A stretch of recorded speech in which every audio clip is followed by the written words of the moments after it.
Bismillahirrahmanirrahim. Assalamualaikum warahmatullahi wabarakatuh. Innal hamdalillah nahmaduhu wa nasta'inuhu wa nastaghfiruh wa na'udzu billahi min shururi anfusina wa min sayyiati a'malina may yahdihillahu fala mudhillalah wa may yudhlil fala hadiyalah. Asyhadu an la ilaha illallah wahdahu la syarikalah wa asyhadu anna Muhammadan abduhu wa rasuluhu la nabiyya ba'dah. Oke teman-teman sekalian, kembali lagi dengan kami Ahmad Lukman Nugraha. Kita akan masuk kembali melanjutkan diskusi kita terkait tentang pendidikan agama dan etika. Yang pada kali ini kita mencoba untuk mengkaji lebih dalam terkait tentang bagaimana agama dan masyarakat itu sendiri. Namun tentunya alangkah lebih baiknya kita sedikit mengenal, memerhatikan dan mengantarkan teman-teman untuk memahami terkait tentang bagaimana pola berpikir dalam berfilsafat. Karena tentunya dari filsafat itulah lahir beberapa keilmuan, berbagai ilmu dan berbagai sudut pandang yang berbeda sehingga menghasilkan ilmu pengetahuan yang beragam. Oke, pada kali ini kami ingin mendiskusikan terkait tentang apa sih yang dimaksud dengan filsafat dan bagaimana technically berpikir berfilsafat. Oke, kami mohon izin untuk kiranya share screen. Oke, pada kali ini kami ingin membawa teman-teman untuk mengantarkan dalam definisi bagaimana berpikir filsafat, bagaimana berpikir dengan sudut pandang filsafat. Kalau kemarin kita berdiskusi tentang apa sih filsafat, ketika kita mengetahui mengenal agama dalam sudut pandang filsafat, sejatinya akan sedikit meragukan, gitu kan ya. Kalau kemarin kita mendiskusikan filsafat itu adalah suatu pola pikir meragukan sesuatu. Ketika kita berpikir filsafat, berarti mau tidak mau meragukan sebuah kebenaran. Meragukan kebenaran untuk mengetahui sebuah kebenaran. Nah, kalau kita lihat di awal, kita akan mengenal seorang René Descartes. Mungkin teman-teman pernah mendengar istilah kata yang sempat diucapkan oleh René Descartes di abad pertengahan, cogito ergo sum. Atau yang kita dalam bahasa Indonesia, aku berpikir maka aku ada. Dengan istilah aku berpikir maka aku ada, sejatinya René Descartes ingin membawa kita untuk memikirkan segala hal, memikirkan segala sesuatu dan mengkritik segala sesuatu yang ada. Apakah dengan terjadinya sebuah krisis pangan di Indonesia, kenapa terjadi sebuah krisis pangan di Indonesia? Ketika saat ini Indonesia mengalami resesi di mana kenaikan harga BBM meningkat dengan tingkat inflasi yang cukup meningkat, kenapa itu terjadi? Kenapa kebijakan pemerintah itu muncul? Apa background dari pemerintah untuk mengeluarkan kebijakan BBM itu sendiri? Mungkin itu salah satu bentuk dari aplikasi aku berpikir maka aku ada. Jadi sejatinya ketika kita berfilsafat, mau tidak mau kita akan meragukan sesuatu yang sudah terjadi. Kenapa dan bagaimana? Itulah ciri khas dari filsafat. Adapun dengan technically akan banyak sekali berbagai macam sudut pandang dalam berfilsafat, entah itu menggunakan empiris, menggunakan pendekatan pragmatis, menggunakan pendekatan positivistik dan lain sebagainya, sehingga apa yang akan kita ketahui, apa yang sudah baku untuk dikenal dan diyakini, itu bisa terbuka dan lebih membuka kebenaran. Kalau kita berbicara terkait tentang belajar filsafat, maka kita mau tidak mau akan menelisik ke belakang terkait tentang bagaimana sejarah filsafat itu berkembang. Mungkin teman-teman pernah mendengar bahwasanya filsafat itu diawali dari peradaban Yunani kuno. yang akhirnya peradaban Yunani kuno tadi disandingkan dengan beberapa peradaban di timur seperti di Mesir, seperti di Spanyol atau yang dulu dikenal dengan Andalusia, seperti pada pada peradaban Cina dan lain sebagainya yang mewarnai peradaban Yunani kuno tadi. Lalu kita akan mengenal bagaimana filsafat tadi mewarnai peradaban Islam, di mana mau tidak mau setelah sebuah manuskrip tersebut diterjemahkan oleh para cendekiawan scholar Muslim scholar dari bahasa Yunani ke bahasa Arab. Lalu setelah itu banyak para scholar yang dari Eropa belajar ke Timur Tengah, belajar ke peradaban Islam pada saat itu, karena pada saat itu Islam masuk pada Golden Age of Islamic Golden Age. Lalu berkembanglah sebuah filsafat di abad pertengahan yang tadi mungkin diawali dengan Cogito ergo sum yang disampaikan oleh René Descartes pada abad ke-16. Lalu berkembang kembali menjadi sebuah filsafat modern, dan filsafat modern tersebut dikembangkan saat ini menjadi postmodern. Dalam sistematika ilmu filsafat itu sendiri ada 3 kajian yang dikaji dalam ilmu filsafat. Yang pertama adalah ontologi atau metafisika. Di dalamnya kajian filsafat mengkaji segala sesuatu yang dalam tanda kutip masih dalam sesuatu yang metafisik, yang tidak terlihat, yang tidak tampak, dan mengkaji segala sesuatu dalam penciptaan bumi ini. Nah, dalam kajian ontologi itu sendiri ada 2 cabang, ada kosmologi dan ada metafisika.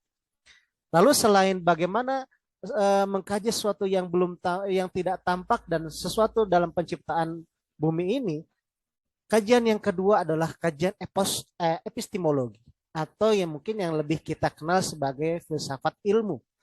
Bagaimana ilmu itu terjadi? Siapa yang melahirkan ilmu tersebut?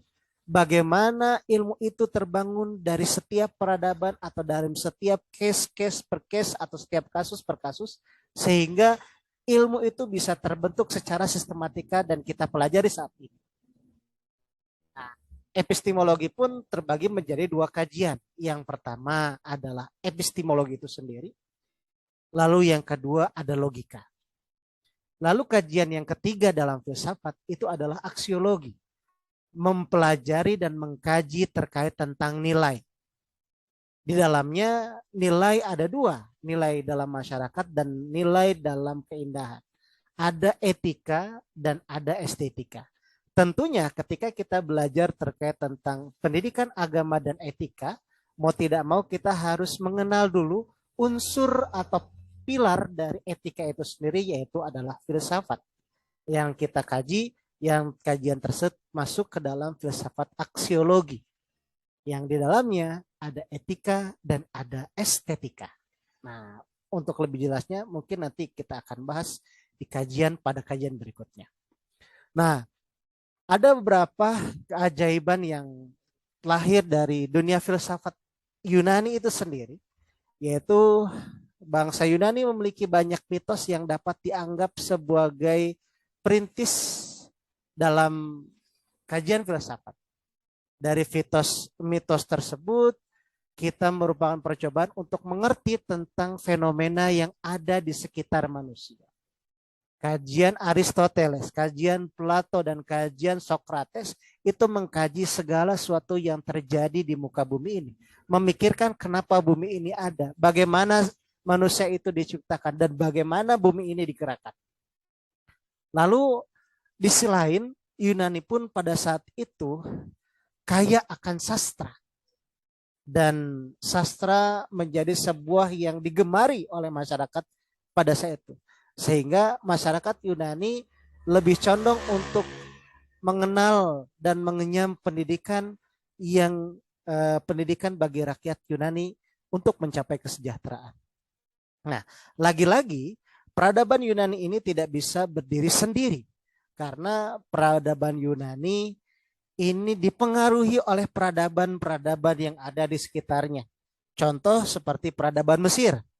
ada peradaban Babilonia, ada peradaban Cina, dan ada beberapa peradaban-peradaban yang antara satu peradaban dan peradaban yang lainnya saling berkaitan dan saling mengisi kekosongan satu dan lainnya. Kalau kita lihat, ada berapa filosof-filosof pertama yang mungkin kita kenal atau classical filosof. Mungkin di situ akan kita mengenal terkait tentang Socrates. Socrates awalnya dia mengenalkan apa itu teknik berpikir secara filosofi. Mengenalkan kritikal pada dunia pendidikan pada masa itu. Lalu dilanjutkan oleh muridnya, yaitu Plato. Dan Plato pun dilanjutkan oleh muridnya, yaitu adalah Aristoteles. Mereka ini berpikir dan terjadi ketakjuban mereka oleh alam yang penuh keberagaman penciptaannya. Mereka berpikir siapa yang menggerakkan alam ini dan siapa yang menciptakan alam ini. Bahwa ada kalau tidak salah satu yang menyebutkan adalah Aristoteles yang menyebutkan ada penggerak utama di alam ini. Sejatinya kalau kami mendengar dari Prof. Nurul Ain, di mana Socrates dan Aristoteles sudah menyebutkan al-muharik al-awwal. Siapa penggerak pertama? Kalau kita lihat apa sih definisi dari filsafat? Filsafat bisa diartikan sekumpulan sikap kepercayaan terhadap kehidupan, alam yang diterima secara tindak kritis. Atau bisa jadi filsafat sebuah proses kritik atau pemikiran terhadap kepercayaan dan sikap yang sangat kita junjung tinggi. Atau ada beberapa definisi yang filsafat adalah sebuah usaha untuk mendapatkan gambaran yang keseluruhan. Atau di sisi lain, filsafat sebagai analisa logis dari bahasa serta penjelasan tentang arti kata dan konsep. Bisa disebutkan juga, filsafat adalah sekumpulan problema-problema yang langsung mendapat perhatian dari manusia dan yang dicarikan jawaban oleh ahli filsafat itu sendiri. Sejatinya kalau kita rangkai antar definisi, antara satu definisi dengan definisi yang lain, filsafat itu seperti proses berpikir, memikirkan sesuatu yang terjadi problematika di sekeliling kita untuk mencari sebuah solusi dalam problem tersebut. Kalau kita lihat apa sih manfaat belajarnya filsafat? Yang pertama adalah untuk menjajaki kemungkinan adanya pemecahan terhadap problem filsafat itu sendiri. Lalu yang kedua, pengkajian filsafat dapat membawa pada perubahan keyakinan dari nilai-nilai dasar seseorang yang dapat mempengaruhi arah kehidupan pribadi maupun profesinya. Ketika kita belajar filsafat, kita akan melihat satu objek yang kita lihat dari berbagai arah. Ketika kita melihat problematika, contoh misalnya terjadi berapa konflik sosial di masyarakat, kita tidak bisa langsung menjudge yang salah adalah si A, yang salah adalah si B. Akan tapi ketika terjadi sebuah problematika atau terjadi sebuah kasus di masyarakat, maka kita harus melihat kenapa terjadinya pencurian, kenapa terjadinya curanmor, atau kenapa terjadinya pemalakan oleh premanisme misalnya. Mau tidak mau nanti akan diruntut akar masalahnya. Oh, ternyata saat ini terjadi sebuah inflasi. Berdampaknya adalah beberapa kenaikan bahan baku, bahan pangan, dan kelangkaan sumber daya alam. Di selain beberapa, kalau kita runtut kembali, oh ternyata salah satu faktor inflasi adalah misalnya kenaikan bahan bakar minyak, di mana bahan bakar minyak tersebut efek dominonya adalah kenaikan bahan baku yang lainnya. Nah, hanya secara tidak langsung ketika bahan bakar naik, mau tidak mau pendapatannya menurun, pencari kerja susah, pengangguran menaik, hanya terjadilah kemunculan meningkatnya tingkat kriminalitas. Nah, ini adalah salah satu bagaimana proses membaca filsafat dalam problematika yang ada di masyarakat ini. Nah, pengkajian filsafat dapat membuahkan kebebasan dari dogmatisme, toleransi terhadap pandangan berbeda, serta kemandirian secara intelektual. Tidak mau kita akan terbebas dari dogmatisme, lalu kita bisa memandang pendapat orang dengan atau mengiyakan pendapat yang berbeda serta mandiri secara intelektual. Nah, sifat kajian filsafat tadi, kalau kita contohkan dari kenapa kok terjadinya pencurian dan premanisme, mau tidak mau kita akan masuk ke dalam yang lebih luas, bukan hanya saja di kriminalisme, akan tapi bisa berkaitan dengan ekonomi, bisa berkaitan tentang sosial, bisa berkaitan tentang dampak psikologis seorang. Nah, secara tidak langsung sifat kajian tadi bisa lebih luas, lebih mendalam dan kritis. Itulah salah satu ciri dari sebuah kajian filsafat. Nah, apa yang dipermasalahkan dalam filsafat? Permasalahan filsafat mencangkup seluruhan makna sebuah kebenaran, hubungan logis, dan di antara ide-ide dasar. Ide dasar tersebut mencakup berbagai keyakinan, teori yang sangat general dan privasi tentunya. Dan makna ada sebuah kegiatan memberikan arti pada sebuah sesuatu. Sehingga ketika kita mencari sebuah titik permasalahan, kenapa kok dia menjadi preman misalnya? Kenapa kok dia terjadinya premanisme, meningkatnya kriminalitas pada saat ini? Mau tidak mau kita akan terus mencari kebenaran.